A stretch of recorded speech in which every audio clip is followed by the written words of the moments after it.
Welcome to the Miami Eldercare channel, brought to you by David F. Anderson, Attorneys at Law. Today's guest is Mark Yarnold, CEO with Classic Home Care. Today, we're lucky to have again Mark Yarnold, who's with Classic Home Care, LLC. We had him before, found him to be a wealth of information. Thank you. Thank you for being here. Just for the audience, could you just tell us your background? I think that's very important. Okay. I have a bachelor's degree in psychology, and I have a master's degree in social work, which I proudly got from Florida State University. My first job out there, for 16 years, I was the director of social work in a large New Jersey hospital. And I worked with older adults primarily in the field of discharge planning. I then moved to Florida and became a psychotherapist working around issues of aging with both the patients and their families. Then I opened up a nursing registry, which I'm presently running. Wow. So that brings me to where I am. So the vast majority of your career has been with aging and the impact and family dynamics, Absolutely. which is just an adjunct of elder law, which is what I work with. I mean, sometimes I feel like I'm a part-time, psychotherapist. I'm sure. That's always a component here. So I just really cannot express how happy I am to have you here. I have found you to be just a wealth of information and experience, and I'll use the word wisdom. There's never enough wisdom out there. And you and I had talked previously. We wanted to go into the subject of durable powers of attorney, the confusion. What do you think? What is your finding out there in terms of what they know or don't know? I think that's a very good question. I think most people are not familiar with the term durable power of attorney. And I usually see them in the midst of confusion. That's what brings them to me.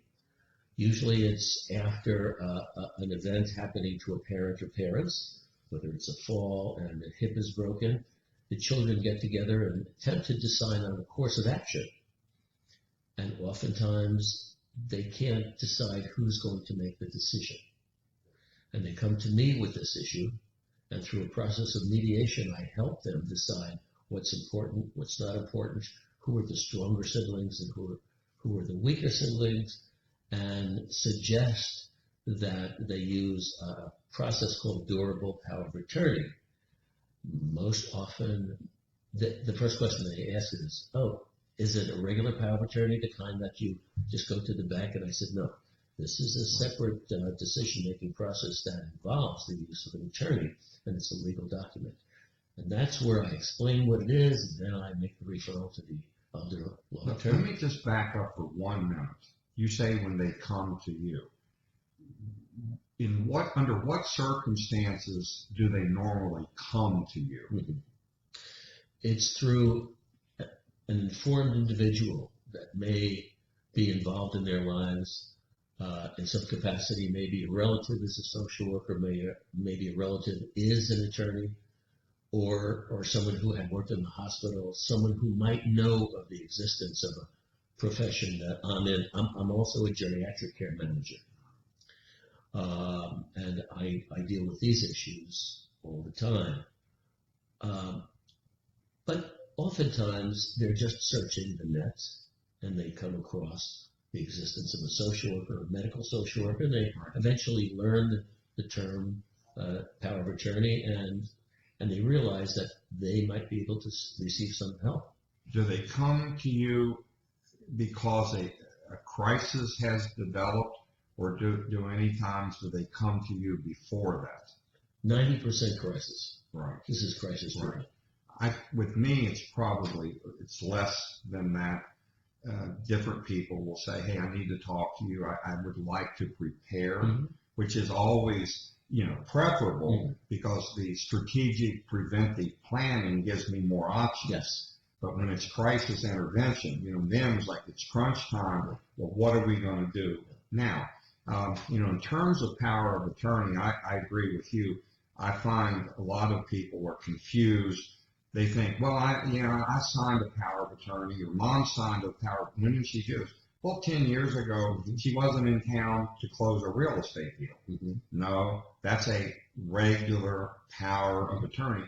Well, does it make any difference? Well, yeah, it makes a lot of difference, and I'm sure you encounter the same thing. Absolutely do. And the other issue, I'm sure you've dealt with this, they'll say, well, okay, that's fine. Can you prepare it and let's just get mom or dad or grandma to sign? We'll say, well, what condition? What's the health status? Well, she has severe dementia, or she's in a coma, or no. She has to have legal capacity. He or she must have legal capacity. What's that? And I remember one client said, well, we can get her to sign. She doesn't know what she's signing anyway. And then they'll say, well, what difference does it make? Have you had that? Yes, absolutely. These children, so to speak, come to me because they know their parents need care, but they don't know what kind of care they need. Most often, it's non-neurological issues such as a fractured hip, where the parents' sensorium is still intact, and they don't know how to help their parent. Oftentimes, they haven't asked their parent what they wanted. That's very common. And I suggest to them the parent has to be involved in the process and be willing to allow one of their children or two of their children to be the decision makers. Right. And I think that it's important that people understand it's called durable for a very good reason. It lasts. And these people, whoever, they're appointing an attorney in fact to make a wide variety of decisions for them should they become incapacitated, legally incompetent. And it normally is a very difficult thing to revoke unless there's abuse. Another issue that I have encountered is I think that most people are not aware of the horrific damage that can be done with a durable power of attorney. That there's been, we're in an epidemic today of elder exploitation, elder abuse, people that they get access to somebody's money, their assets, and they strip them out. And the state of Florida, for example, several years ago, passed a really significantly enhanced statute. They're making the requirements to enact a durable power of attorney much stricter, and the person has to enumerate the specific powers and initial them because there's been so much exploitation. Have you ever encountered that situation? You mean the more expensive durable? Yes. I have. People are under the perception that it's a 1 or 2 page document. Absolutely. And when I inform them it's not a 1 or 2 page document, then they ask me all kinds of questions. And in generic terms, I attempt to lead them to the reality of the situation, and then I refer them to experts like yourself. What I try to explain this to lay people, I analogize it to something like this. A durable power of attorney is comparable to a guardianship, the way a prenup agreement is to a divorce. You're trying to avoid the necessity of a guardianship when you're able to control it much more clearly. You're avoiding a lot of expense and of course the supervision of the court. Now, not having supervision of the court is not always good because that allows people to do nefarious things. So sometimes that guardianship is the only thing that protects the legally incompetent person from having their assets destroyed. So I think, explaining to the family, what is this? What does it mean? For example, I'll ask them, do you understand that if you become that attorney in fact, you have a fiduciary duty? And they look at me cross-eyed because, well, yeah, I know what that means. No, but do you really know that you are accountable for everything that you do or don't do, and that there are legal ramifications. Do you know you can go to jail? And they look like, what? Yeah. So it's important to explain to people, you have to be willing and able to assume those duties, and you've got to carry them out ethically. And that's a good point. And oftentimes, the one who is agreed upon to be the durable power of attorney doesn't understand the potential acrimony that ensues from that decision. Right. Should other family members disagree? How do you handle that? There isn't the judge normally there, like in a guardianship. What if, oh no, we all agree. No, you agree today. I'm talking about a year or 2 or 3 down the road. You need to discuss what happens if you don't agree. And they sort of looked at each other. We're trying to avoid the disintegration of a family over money. You throw enough zeros at any family, and the likelihood of that fracturing of the family greatly increases. At least that's been my experience. Yeah. These are the big stories from Mickey Rooney and all Yes. of these people. Remember Casey Kasem? Yes. Casey Kasem had his daughter had a horrific fight with his wife, and even to the point they couldn't bury him. Where were they taking the body? The celebrity fights are the ones that garner the headlines, of course. So what have been your experiences when you tell family members about durable power of attorney? Sometimes they receive it well. They all have questions about the limitations of their authority. And they all say, well, what if my brother or sister disagrees? And that's when I say that's why agreement is absolutely essential to transition harmoniously. And I say expect the unusual. If there's a great deal of money involved or a considerable amount of property, I will suggest that they talk about this naturally to an attorney, but be prepared for questions to be asked and challenges to be launched that never existed within that family before. And I'd like to think I enable them to consider things that they've never considered. I'd like to think I educate them to at least a minimal standard to where when they get to an attorney, they'll know what to ask and they'll know what to bring up for discussion. I can't imagine some of the sessions you must have, because some of the sessions I have resulted in screaming at each other. Oh, of course. And this is a right territory for expressing one's anger at a brother or sister. And those are the mediation episodes that I refer to. And that's when I encourage a meeting with an attorney as quickly as possible. They can be dangerous. It's common to talk about, say, the children or the grandchildren, whoever. Maybe they have bad intentions, but I think also sometimes the children may want the best for the mother, the father, the elderly person. But then you say, okay, this is Mom. What we're talking about is they want to make certain that we minimize the legal complications. Oh, they're trying to take my money. There are just as many times that the elderly person is recalcitrant about even giving that up. They kick and scream. So the family dynamics are all over the board. Yes. And it is because people don't like, you and I have discussed before, facing our own mortality. People don't like giving up control. In fact, there are a lot of, I just had a client, and she wants to mandate what happens from the grave. She wants to dictate 10, 20 years.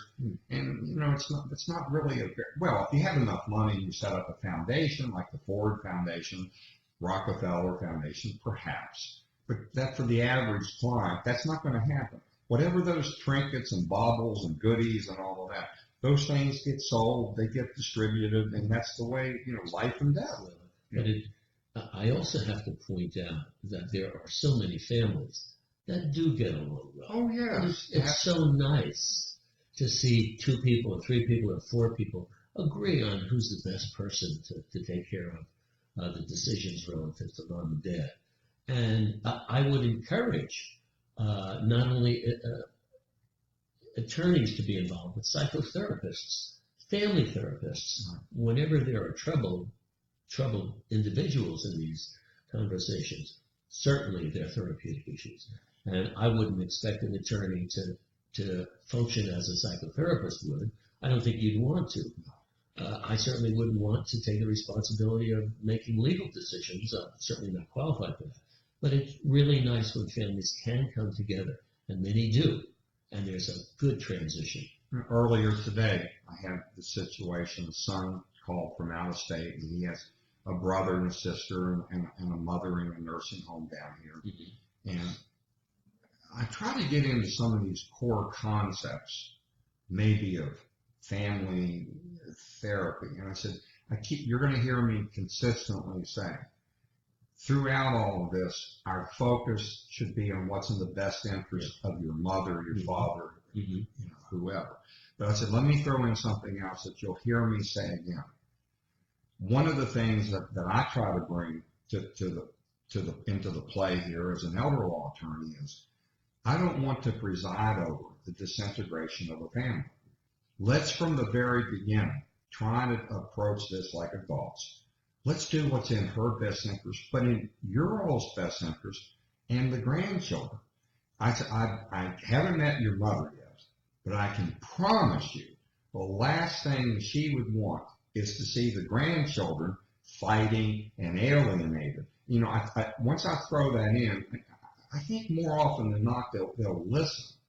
Please don't engage in needless fighting. Let's do this fairly. Mm-hmm. So that's the extent of my therapy session with them. And sometimes that works. I think I might see the people who that kind of reasoning and logic does not prevail. Right. And there's self-centered thinking. I don't want to use the word selfish thinking because everyone can be reached logically. However, it may take some doing for that logical conclusion to be reached. And that's the role of psychotherapy. Well, right. We get into this thing of, well, mom always favored you, or you always were kissing up and you did this, and I'm not there, but you're there. I'm doing more work. You're not, we start getting into all of these because everybody's situation is different. Yeah. So yeah, you have to be attuned to those differences and be able to say, okay, now let's get back. What would your father want? Or how did grandfather, how did he live? He became successful by what? Was he a good father or a good? Yeah. Well, what would he want you to do? Right? You get back to that. Why don't let's try to honor him or her? Mm-hmm. Mm-hmm. Usually it works, not always. I could suggest a distraction for them if such a disagreement should occur. Have you ever attempted to redirect the conversation to the children, such as, well, let's say you at age 37 should suffer an accident. Did you ever think about assigning someone durable power of attorney? Oh, they say, I'm only 37. What do I need a durable power of attorney for? Then I'll say, everyone needs a power of attorney. Everyone. Durable power of attorney. And they'll look at each other and sometimes a light will come on in their heads and they'll say, yes, that's correct. So I use that tactic, and it is a tactic to distract them from mom or dad talking about control and have them think about their own situation. Sometimes that helps. You just reminded me that there's another big potential quagmire here. When I'm talking to a family, I come up to the question is, who is the client? Mm-hmm. Mm-hmm. Now let's be very clear, because I know you're telling me what mom or dad or grandpa wants, but you understand that I can't represent everybody. Now, if I'm going to represent mom, I need to have one-on-one time. What do you need that for? Well, because that's the ethical thing to do. I need to be at least somewhat certain that say she or he, they have legal competency. Mhm. And also, if that's not the case, then obviously I can't do it. But if they do have legal capacity, what does she want to do? And that's when you can start telling, are there bad intentions? The ones that have sort of good intent, oh, of course, that's no problem. We want you to do that. I've had, fortunately, a minority that say, oh, well, you can't talk to her alone. Mhm. Mom wants me to decide what should be done. Mhm. That's a huge red flag.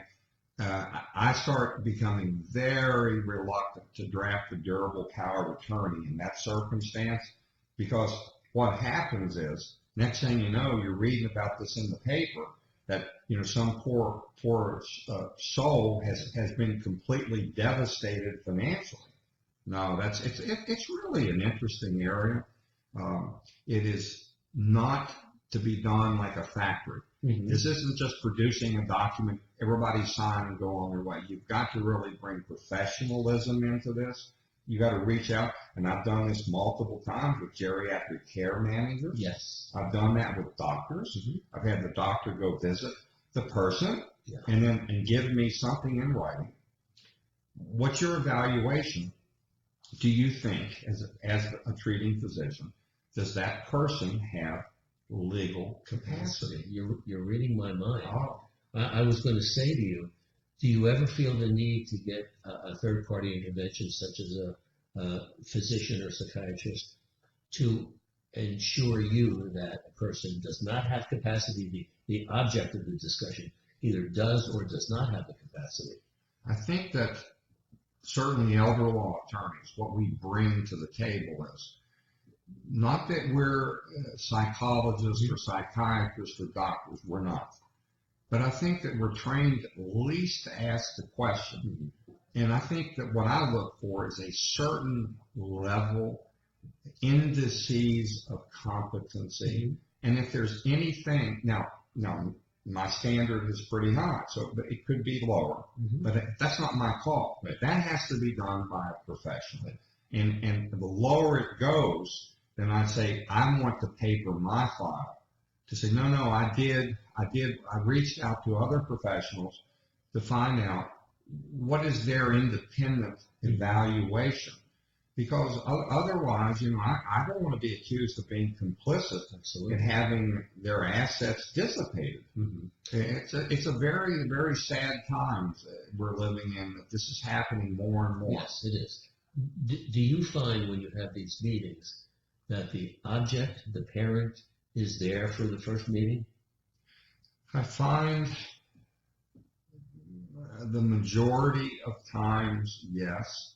And that's when I'm looking at everybody. Yes. I'm observing those family dynamics. I want to see, do they talk about mom in the third person? Mm-hmm. Well, she doesn't care. She wants it. No, wait a minute. Say, mom, what do you want? I say, mom, what do you want? Mm-hmm. And then if she says, well, this is all new to me. Wait a minute here, people. We need, this is all about mom. She needs to be the focus of attention here. Right? And that's what I try to guide them. Let's get back on the right path here. Mom is still living. Mom, we need to respect her autonomy. We need to do what mom, this is her stuff. Mm-hmm. Right? Absolutely. And you sort of, like you said, nudge them into it. You provoke a little more awareness. And unfortunately, I think that is the exception. Mm-hmm. I think that still, happily, most families, they want to do the right thing. They may be confused, but you got 10 or 20%. Maybe one sibling is trying to take everything for him or herself. And that's really, I am not knowingly going to facilitate that. And that brings me to another thing I think I referred to earlier in the state of Florida, because we have so many elderly people here. And there's been such an epidemic of exploitation of the elderly. So Florida really beefed up that statute. Mm-hmm. And to make it my durable power of attorney say on average about 20 pages. And I just had this conversation earlier today, and I said, well, do you understand the durable power of attorney? Well, I think so. And I asked him, how many pages is it? And he says, I don't know. Why don't you count them? Well, fortunately, he said 10 pages. And I said, was it prepared by an attorney? Yes. Okay. Now I'm a little more comfortable. When they tell me 1 or 2 pages, no, we printed it off the internet. Obviously that is not going to work. And he said, you got another issue. Not only is it not going to work, but if mom or dad, if they don't have legal capacity, they're not going to be able to sign a valid, durable power of attorney. Right. And said, oh, well, but it doesn't matter, does it? Oh, it absolutely matters. And not matters because, let me ask you something. Do you want to go to jail? Well, of course not. Well, I don't want you to go to jail. We want to do the right thing. And how many times has someone said, yeah, we have a durable power of attorney. We picked it up at the Office Depot. Well, and then of course I'm getting now, it's like, well, it has to be good because it's on LegalZoom.com. I said, well, I don't work for LegalZoom, but the only thing I can tell you is in certain cases, yes, I'm sure it's fine. But in an area like elder law, you have so many nuances. And you have the authority. I said, do you want the DCF call for elder exploitation? Well, of course not. Well, of course you don't want that. Well, let's try to make sure that that doesn't happen. Again, let's do what's right for your loved one. Do you love your grandfather? Well, of course. Well, then that's wonderful. So let's start with the premise that you all love him and you want to do the right thing. You got to keep bringing them back. Let's think properly. You don't want to print a document or get one from Office Depot or whatever, not when everybody's going to be scrutinizing that document for years. And I said, what are you going to do? Let's say that your loved one becomes incapacitated and you need to go down to, say, Bank of America, and Bank of America says, that's not compliant. We don't accept that. Yes. What are you going to do then? I said, I haven't thought of that. And that does happen. What are you going to do if you need to put your grandmother in a nursing home and they said, well, you don't have legal authority to do that? So again, I think our job where we connect is when people come in with these issues and they're uncertain, they're worried, they're stressed out. We're trying to guide them how to do it, but how to do it ethically. And that's what's so important. I said to you earlier, I think the problem with people is they don't know what they don't know. They assume things, and too many times it's not correct. And I think the other thing is, and I'm sure you can attest to this, we're living in rapidly changing times, a booming elder population, lots of government supposed benefits, and yet bureaucracies are set up to deny benefits. Yes. So then what are they going to do? They've made assumptions that are not necessarily valid. So have you seen any other areas of problems with these documents? I'm not that familiar with the documents, but a question to you. Can you pick up, since the creation of an updated durable power of attorney forms, are these extended documents available in places like in the commercial establishment like Office Depot? I know the old ones were available, but I've never seen a new one. I would say that the answer's partially. They're not custom drafted. Yeah. They may have 3 or 4 more pages to them, but there isn't the advice that goes along. How do you match up what that person really requires and the family needs and put that into a document? You could probably, with Google, et cetera, find copies of any document. Yeah. But that doesn't come with judgment. And what you're doing, and again, the problem, it's like playing Russian roulette. Yes, it is. When that person no longer has capacity, you don't get a do-over. Yeah. So that's what I try to explain to them. It's much more important because what you're trying to do is to have a document that could be in effect for the next 20 years. Yeah. So if it isn't prepared carefully, you have a document that's worthless. That's so true. And then now you're going to be off. Everything you thought you were avoiding, you're thrown right in to a guardianship. And always what happens is now they're literally in the throes of a crisis. Yes. So they thought they were doing preventive planning, but they guaranteed a disaster. Absolutely. And if I might add, when it gets to the stage of guardianship, that's beyond everyone's control. And problems, in my experience, don't get resolved among family members. No. Because no one has control. And as you've said, you've encouraged or you attempt to steer family members towards a family resolution and help them understand that it's in the best interests of their mom and dad.